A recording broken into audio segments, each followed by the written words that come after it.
Hello everyone. आज के इस लेक्चर के अंदर हम डिस्कशन करेंगे हमारे बहुत ही इम्पॉर्टेंट पर्टिकुलर टॉपिक के बारे में, जिसमें हम डिफरेंट क्रॉप्स का जो मीनिंग होता है, जो टाइटल है उसके मीनिंग के बारे में समझने की कोशिश करेंगे। क्योंकि बहुत बार डायरेक्टली डेफिनेशन के थ्रू एग्जाम्स में क्वेश्चन पूछ लिया जाता है, तो बहुत बार हमें कंफ्यूजन हो जाता है कि जैसे कॉल क्रॉप्स क्या होती हैं, ट्रैप क्रॉप्स क्या होती हैं, और इनके एग्जाम्पल से भी क्वेश्चन पूछ लिया जाता है बहुत बार। तो उसी के रिगार्डिंग आज के इस लेक्चर के अंदर हम इम्पॉर्टेंटली उन क्रॉप्स के टाइप्स के बारे में बात करेंगे। तो देखो, सबसे पहले हम बात करते हैं, हमारा फर्स्ट है अरेबल क्रॉप्स क्या होती है, एले क्रॉपिंग क्या होती है, और एगमेंटिंग क्रॉप्स क्या होती हैं, यानी कि अरेबल फसलें, गली फसलें और सहायक फसलें क्या होती हैं। नाम से ही आपको इंडिकेशन मिल रहा है, बस आपको यहाँ पर एग्जाम्पल्स याद रखने हैं, उदाहरण याद रखने हैं, और दूसरी चीज याद रखनी है कि उस पर्टिकुलर फसल का क्या मतलब होता है। जैसे कि हम समझने की कोशिश करते हैं, पहला है अरेबल फसलें। देखो, ऐसी फसलें जिनको टिलेज क्रियाएं करना बहुत ज्यादा उनको आवश्यक होती है, जैसे कि हम आलू और शुगर केन, गन्ने के अंदर हम क्या करते हैं, ब्लाइंड होइंग जैसी प्रोसेस करते हैं, यानी कि जर्मिनेशन से पहले ही वहां पर हेरोइंग करने की जो प्रोसेस होती है, जो टिलेज करने की जो प्रैक्टिसेस होती हैं, उसे हम क्या बोलते हैं, ब्लाइंड होइंग। तो यही क्वेश्चन पूछ लिया जाता है कि निम्नलिखित में से कौन सी फसल में ब्लाइंड होइंग किया जाता है। तो हमें पता है कि आलू और मोस्टली शुगर केन के अंदर ये करते हैं, राइट। तो उसी तरीके से डिफरेंट डिफरेंट जो टर्मिनोलॉजी है, वहां से क्वेश्चन पूछे जाने के चांसेस रहते हैं, तो हम इसी पोर्शन को कवर करेंगे। तो एरेबल क्रॉप्स जो होती हैं, उनका मतलब होता है कि जहां पर कृषि क्रियाएं करना जरूरी होता है, जैसे कि आलू, तंबाकू, धान, गन्ना और मक्का। सेकेंड इंपॉर्टेंटली हम बात करेंगे सेकेंड चीज की, विच इज एले क्रॉपिंग। देखो, एले क्रॉपिंग का क्या मतलब होता है, भूमि की उर्वर शक्ति और उत्पादन शक्ति को बढ़ाने के लिए बड़े पेड़ों की पंक्तियों के बीच में फसलें उगाना।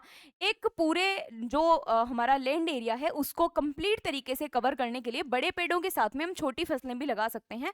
उन्हें ही क्या बोला जाता है, हमारी एले क्रॉपिंग बोला जाता है। जैसे कि अदरक, उड़द, शकरकंद आदि को सफेदा और बगुल के बीच में, यानी कि हमने जो पेड़ लगा रखे हैं उनके बीच में हम किसी की खेती भी करेंगे, उसे क्या बोला जाएगा, एले क्रॉपिंग बोला जाता है। नेक्स्ट हमारा आता है ऑगमेंटिंग क्रॉप्स, यानी कि सहायक फसलें।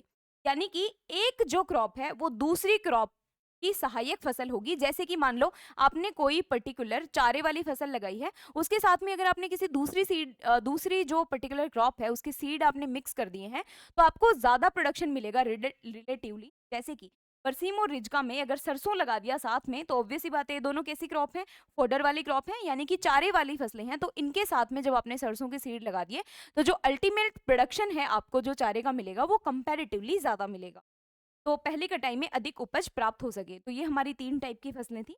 नेक्स्ट हम बात करते हैं रिले क्रॉपिंग, रेटूनिंग और कैश क्रॉप। देखो, सिंपल सी चीज है, सबसे पहला आता है रिले क्रॉपिंग। आपने वो रिले रेस देखी होगी, जिसमें क्या होता है, चार पर्सन जो होते हैं वो वन बाय वन करके रेस करते हैं, उनके हाथ में जो फोल्डर टाइप होता है वो फर्स्ट वाला दौड़ के सेकंड वाले को देता है, सेकंड वाले को जस्ट देते ही सेकंड वाला दौड़ने लगता है, थर्ड वाले को दे देता है, वो होते हैं रिले रेस। उसी से इसका नाम पड़ा है रिले क्रॉपिंग। कैसे, रिले क्रॉपिंग का मतलब होता है कि आपने एक क्रॉप की हार्वेस्टिंग नहीं की है, उससे पहले ही आपने वहां पर दूसरी क्रॉप लगा दी है, उसे ही बोला जाता है रिले क्रॉपिंग। ध्यान रखना, बहुत इंपॉर्टेंट, बार बार क्वेश्चन पूछा जाता है, पहली फसल को काटने से पूर्व ही दूसरी फसल लगाना या बोना, उसे ही क्या बोला जाता है, रिले क्रॉपिंग बोला जाता है। इसे आप बहुत इजीली रिले जो रेस होती है उससे कंपेयर करके याद रख सकते हैं।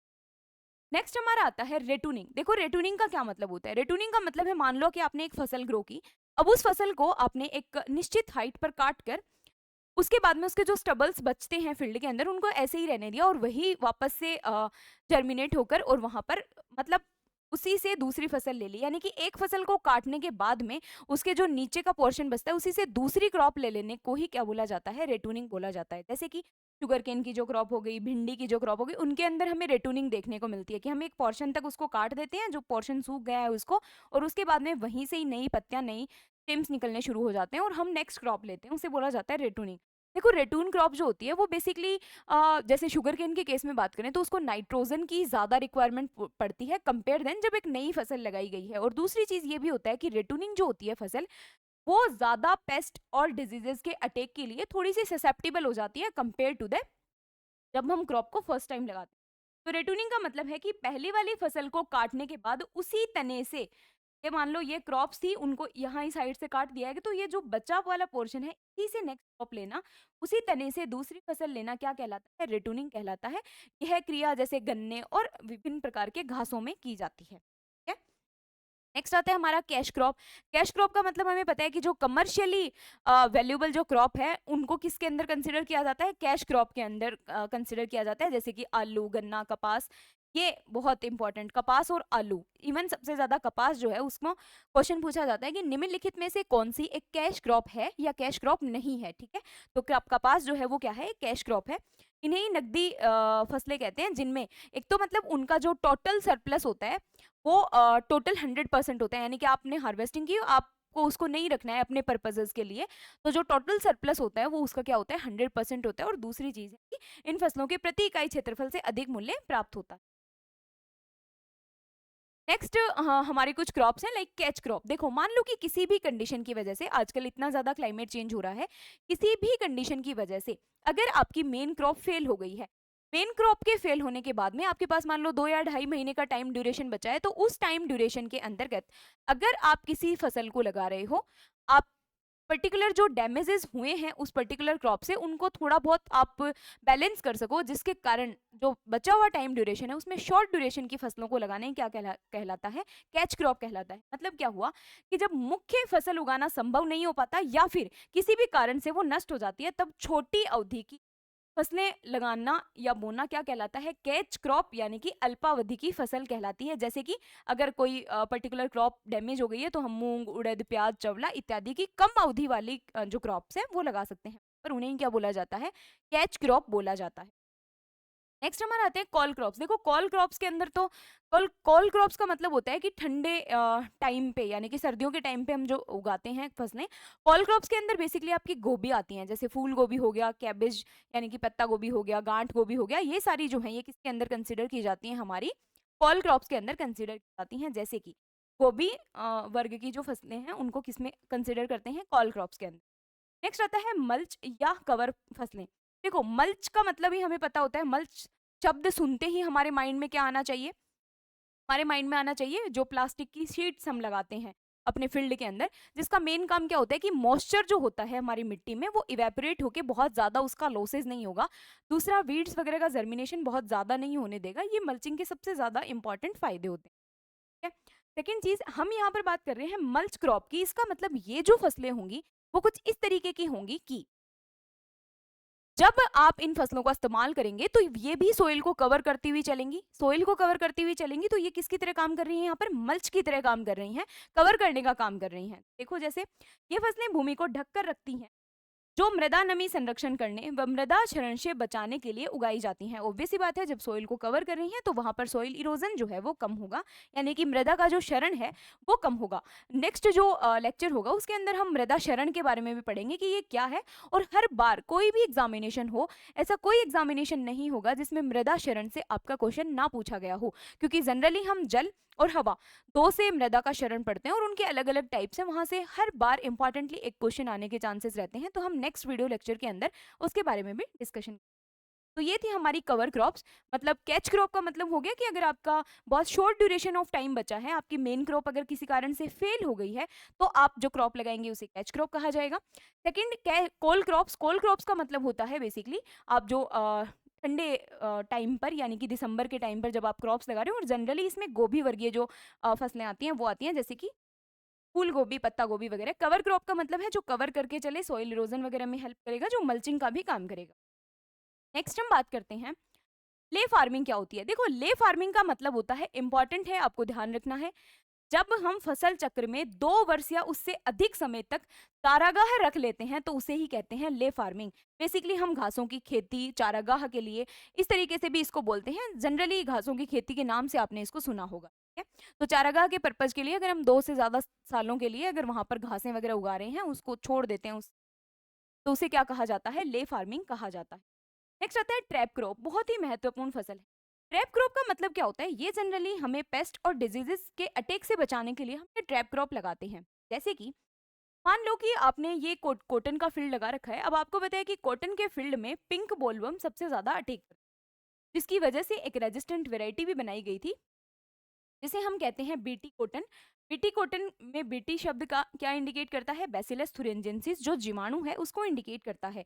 तो बीटी जो बैसिलस thuringiensis जीवाणु है उससे हमने क्राई जीन को निकाल कर उसके बाद में कॉटन के अंदर इंसर्ट किया, तो ये जो कॉटन का प्लांट था ये क्या हुआ कि रेजिस्टेंस हो गया पिंक बोलवर्म के लिए।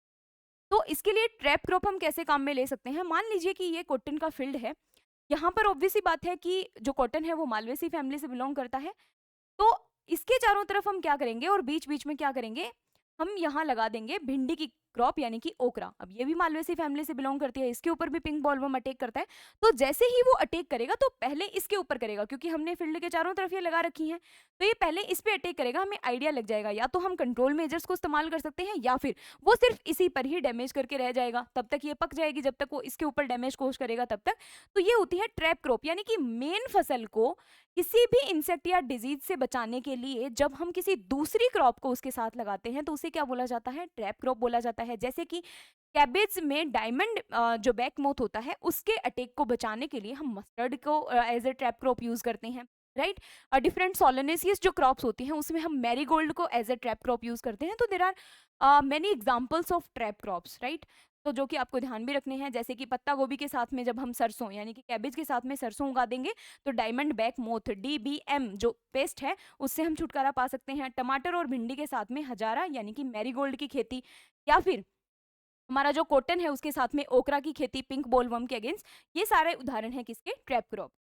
अगला हमारा टाइप ऑफ फार्मिंग आता है which is mixed farming. Mixed farming का मतलब क्या होता है? देखो यहाँ पर लिखा गया है मिक्स्ड फार्मिंग और एक होता है मिक्स्ड क्रॉपिंग, दोनों में आपको कंफ्यूज नहीं होना है। मिक्स्ड क्रॉपिंग का मतलब यहाँ पर हमने किसकी बात की? क्रॉप की बात की। तो दो या दो से ज्यादा जो हमारी फसलें हैं उनके बीज लो, मिक्स करो और उसके बाद में रैंडमली उनको डिस्ट्रीब्यूट कर दो ब्रॉडकास्टिंग के थ्रू, उसे बोला जाएगा मिक्स्ड क्रॉपिंग। लेकिन हम यहाँ पर किस टर्मिनोलॉजी की बात कर रहे हैं? Mixed farming. फार्मिंग का मतलब क्या हो गया कि अब हम एग्रीकल्चर के अंदर सिर्फ क्रॉप्स को नहीं ले रहे हैं, जबकि क्रॉप्स के अलावा हम एक या एक से ज्यादा एंटरप्राइजेस को साथ में ले रहे हैं। जैसे कि पोल्ट्री फार्मिंग ले सकते हो, या एनिमल्स की रियरिंग करना हो सकता है, या फिर कोई भी और जो एक्टिविटी है, बी कीपिंग हो सकता है, सेरिकल्चर हो सकता है, इन सबको साथ में लेना है, राइट। इनमें से अगर आप किसी को भी साथ में ले रहे हैं तो इसे क्या बोला जाएगा? मिक्स्ड फार्मिंग बोला जाएगा। आप एक से ज्यादा एंटरप्राइजेस को जब एक साथ ले रहे हैं, ठीक है। तो मिक्स्ड फार्मिंग का मतलब हुआ एक निश्चित फार्म पर पशुपालन, पोल्ट्री पालन, मधुमक्खी पालन, फसलें उगाना। इसे ही क्या बोला जाता है? मिश्रित खेती, यानी कि एक से ज्यादा एंटरप्राइजेस जब आप कहीं पर कर रहे हो।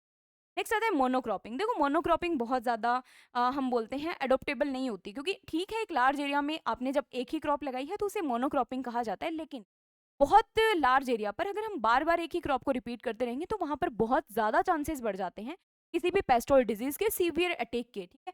तो जो पर्टिकुलर वेरिएबिलिटी है उसके आने के भी चांसेस बहुत कम हो जाते हैं। तो मोनोक्रॉपिंग को जनरली थोड़ा अवॉइड करना चाहिए, लेकिन एक निश्चित खेत में एक वर्ष में केवल एक ही फसल उगाने को ही क्या बोला जाता है? मोनोक्रॉपिंग। एक ही फसल को लगाना इज मोनोक्रॉपिंग। तो होपफुली आपको ये सारी जो क्रॉप से रिलेटेड टर्म है, जो भी जितने भी टाइप ऑफ फार्मिंग या जितने भी टाइप ऑफ क्रॉपिंग होती है वो आपको समझ आया होगा। और नेक्स्ट जो हमारा वीडियो लेक्चर होगा उसके अंदर हम इस तरीके से शॉर्ट शॉर्ट जो हमारे पॉइंट्स और कॉन्सेप्ट्स होंगे उन्हीं को इसी तरीके से हम कंटिन्यूअस अब डिस्कशन करते रहेंगे। होपफुली आपको समझ आया हुआ। अगर आपको इससे रिलेटेड कोई भी डाउट है तो आप कमेंट सेक्शन में कमेंट करके भी पूछ सकते हैं।